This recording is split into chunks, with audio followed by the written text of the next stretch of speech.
Museum Brawijaya bukan hanya tempat untuk melihat artefak, tetapi juga tempat untuk melihat sejarah perjuangan para pahlawan kita terlebih dahulu. Halo semua, perkenalkan namaku Fahmi. Kali ini kita akan melihat-lihat apa sih yang ada di dalam Museum Brawijaya. Ayo ikut aku.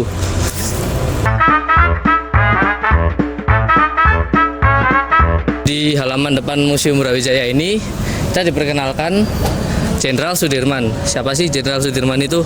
Dia adalah Panglima Perang TNI yang terdahulu, lahir pada tanggal 24 Januari 1916. Baik, kita lanjut masuk ke dalam.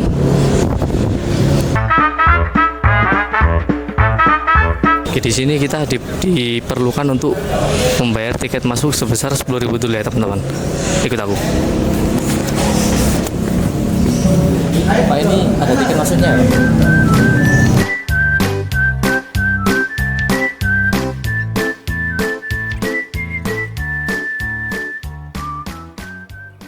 Ya Pak. Ya. Oke, jadi untuk memasuki Museum Brawijaya ini kita memerlukan biaya masuk tiket sebesar 10.000 per orang. Pertama-tama kita akan lihat ke ruangan yang sebelah sana. Oke. Jadi Museum Brawijaya ini terletak di Kota Malang yang dibangun pada tahun 1968. Jadi di sini ada patung Raden Wijaya. Sebenarnya saya kurang tahu sejarahnya patung Raden Wijaya, cuman di sini kita bisa lihat dia itu merupakan Raja Majapahit yang berhasil mempersatukan seluruh wilayah Nusantara yang bergelar Prabu Brawijaya. Kita lanjut masuk ke dalam ruangan. Bisa dilihat di sini banyak sekali barang-barang antik serta bersejarah, seperti di sini ada seperti koran-koran atau majalah yang dahulu. Di sini juga ada lagu Indonesia Raya yang dibikin oleh Sayuti Melik, dan juga di sini ada beberapa peralatan-peralatan tempur. Bisa dilihat sendiri ya guys ya. Oke, selain sejarah yang jadi Museum Brawijaya ini nggak hanya berisi senjata ya teman-teman. Sini mereka juga menjelaskan bentuk mata uang dari Republik Indonesia yang terlebih dahulu, seperti sini pada tahun 1950. Sini bentuk mata uangnya itu seperti ini. Sangat wow bukan?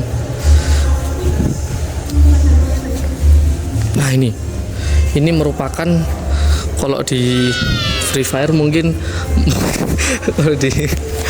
kalau di Free Fire mungkin ini merupakan mortir ya, berukuran 80 mm. Ini merupakan barang dari tentara Inggris yang dibikin ya, atau yang ditemukan 10 November 1945 intinya gitu wis, di Surabaya. Wow. Jadi di sini saya nggak hanya sendirian ya teman-teman. Saya dibarengi oleh teman-teman saya juga. Di sini salah satunya ini Keisha dia yang cukup paham sejarah di Museum Brawijaya ini ya. Oke, jelaskan coba. Oh ya, tadi kalau saya dibisikin itu ini merupakan barang sitaan pada tragedi 10 November terlebih dahulu di Surabaya. Kalau kalian berkunjung ke sini jangan dipegang ya, jangan dipegang karena di situ ada tulisannya dilarang pegang senjata.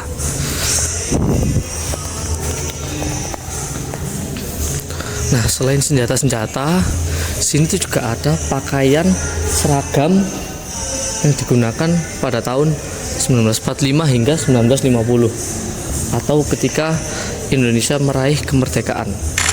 Ya, nggak hanya senjata ataupun pokoknya nggak hanya tentang peperangan. Sini tuh juga ada peralatan kedokteran ya. Bisa dilihat itu Mayor Dr. Hadiono merupakan dokter Kodam 8 Jawa Timur. Nah, pada tahun 1946 ini dia gugur teman-teman di medan pertempuran melawan serdadu-serdadu Belanda di daerah Mojokerto sampai Surabaya. Sini bisa dilihat, sini ada peralatan medis yang digunakan oleh Dr. Hadiono.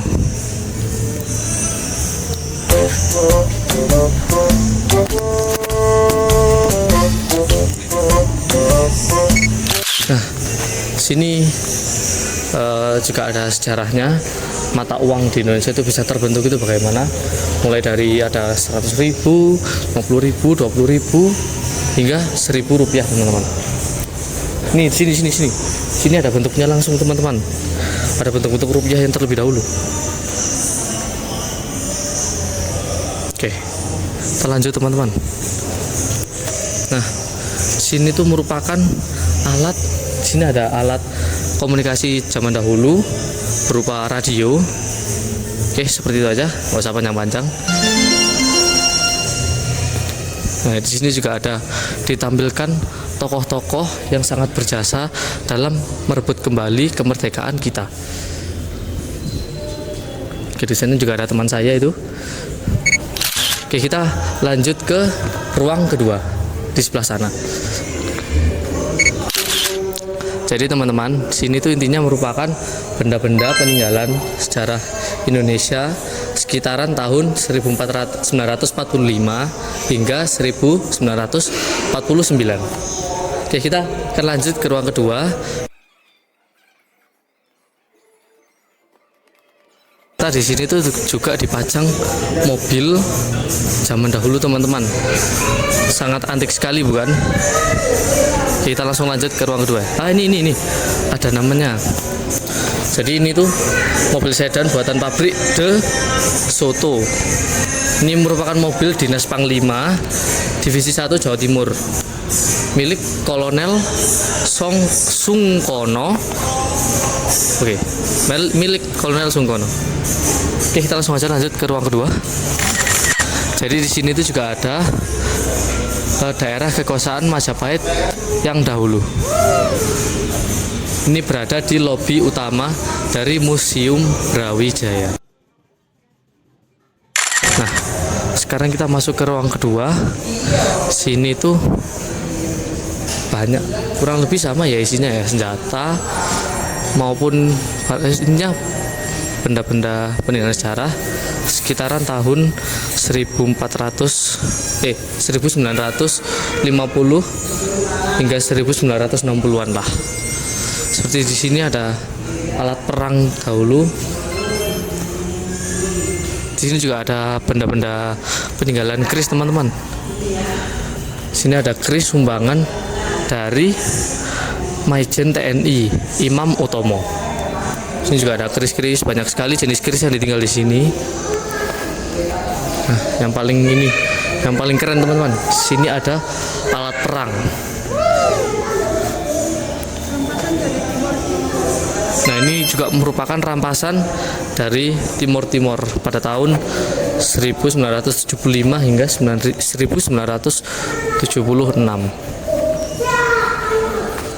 Wih, ini teman-teman paling unik. Gading dipajang di sini, teman-teman. Ini sakral nggak sih? Kok audio? Astagfirullahaladzim. Ini merupakan barang rampasan dari Portugis pada tahun 1975 hingga 1976. Ya kurang lebih sama lah kayak ini tahunnya ya. Oke, kita bisa lanjut ke sini. Oke, jadi sini juga ada senjata seperti ini, kayaknya kar ya. Kar, lalu sini tuh ada piala-piala. Ini piala contohnya itu kepolisian pada tanggal 1 Juli 1959. Oke. Sepertinya piala-piala penghargaan. Lalu bisa dilihat di sini tuh ada gedung-gedung Kota Malang yang dulu. Ini kantor Kota Madya Malang ini kayaknya sini mendekat. Jadi kantor Kota Madya Malang ini kalau dilihat dari gambarnya ya, ini itu balai kota. Kan balai kota terus itu kayak gedung. Nah, di balai kota juga ada yang seperti itu. Lalu ini ada kantor inspeksi keuangan yang terbaru. Oke. Nah, selain benda-benda peninggalan perang-perang, sini tuh juga ada alat-alat yang bisa dilihat ini cukup modern ya, teman-teman. Seperti ini ada kalkulator. Ini komputer tip. Ya berfungsi untuk membuat lubang pada satu kelompok kartu yang sama secara otomatis. Oh jadi kayak sini kartu terus ditepak, nah itu nanti ada lubangnya teman-teman. Di situ juga ada, lihat atas. Di situ juga ada alat-alat musik yang dulu tanda kenang-kenangan yang pernah diterima oleh Kodam 8 Brawijaya.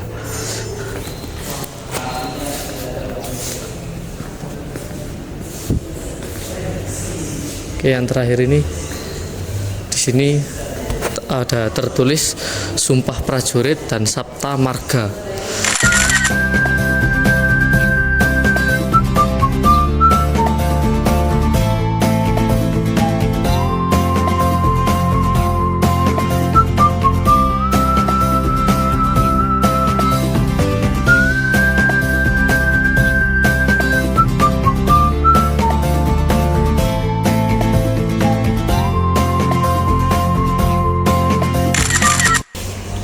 Jadi teman-teman, setelah kita melihat-lihat sejarah yang ada di Museum Brawijaya ini, terdapat 2 ruangan serta 1 lobi tadi itu, masih ada satu hal lagi yang sangat menarik di Museum Brawijaya ini ya, yaitu kereta. Ayo ikut aku. Bisa dilihat ini kenapa kok bisa disebut sebagai gerbong maut. Nah karena ini teman-teman, sini tuh terdapat 46 orang meninggal zaman dahulu. Nah ini tuh merupakan salah satu dari 3 gerbong maut yang pernah digunakan oleh militer Belanda untuk mengangkut 100 orang tawanan pejuang-pejuang Indonesia dari penjara Bondowoso pindah ke tempat tahanan Bubutan, Surabaya. Jadi dari penjara Bondowoso pindah ke Surabaya pada tahun 1947 tanggal 23 bulan November. Nah, karena di perjalanan, kenapa kok kereta ini tuh bisa sebut gerbong maut? Gerbong ini bisa disebut gerbong maut karena di dalam perjalanan itu pintu-pintu atau jendela-jendela ini tuh dikunci sangat rapat. Sedangkan gerbong sekecil ini berisi 100 orang, mengakibatkan 46 orang meninggal, 11 orang sakit parah, 31 orang sakit, dan 12 sisanya itu sehat. Tapi nggak tahu walafiat apa enggak. Ya, bisa dilihat di sini bagian tampak depan gerbongnya. Ini merupakan salah satu ikon terbesar di Museum Brawijaya. Oke, jadi selain gerbong maut tadi, sini tuh juga ada perahu bernama perahu segigir. Nah, saya akan bacakan riwayat singkatnya di sini.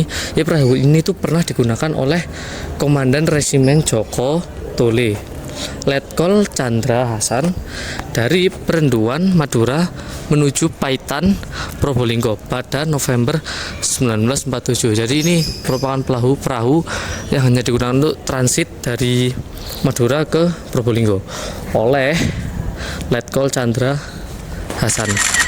Oke, jadi sebenarnya Museum Brawijaya ini nggak hanya tempat-tempat sejarah teman-teman. Selain sejarah, di Museum Brawijaya ini juga ada satu hal yang unik. Di Museum Brawijaya ini sekarang udah ada kafenya teman-teman. Kafenya itu bisa kalian nikmati di atas sebelah sana dan naik ke tangga sebelah sana. Berhubung saya malas naik-naik, mungkin itu saja yang bisa saya jelaskan. Tapi jangan lupa mampir ke Cafe Brawijaya. Oke. Jadi begitu teman-teman. Setelah kita melihat sejarah dan perjuangan kemerdekaan Indonesia terlebih dahulu di Museum Brawijaya, kita itu jadi lebih menghargai para pahlawan terlebih dahulu. Oke, jika kalian ingin belajar sejarah secara langsung dan ada bentuk visualnya, kalian bisa datang ke Museum Brawijaya sekarang juga. Jadi tunggu apa lagi? Ayo kita belajar sejarah. Oke, terima kasih telah menonton teman-teman. Dadah.